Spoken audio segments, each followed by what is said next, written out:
Lie face up with knees bent, feet flat on the floor, and arms at your sides with palms face down.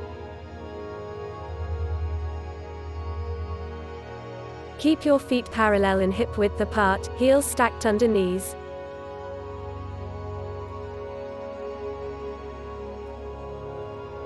On an inhale, activate through the legs and the glutes.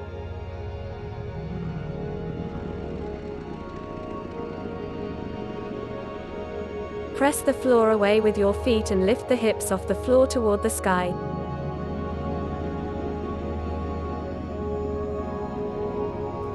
If your shoulders are tight and you want more leverage, try holding the sides of your yoga mat and lifting your hips.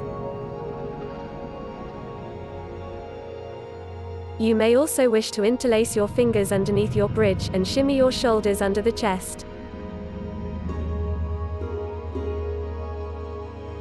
When you're ready to come down, lift your heels up and slowly lower your hips back to the ground, one vertebra at a time. This energizing back bend opens your chest and stretches your neck and spine. It can calm the mind, reduce anxiety, and help improve digestion.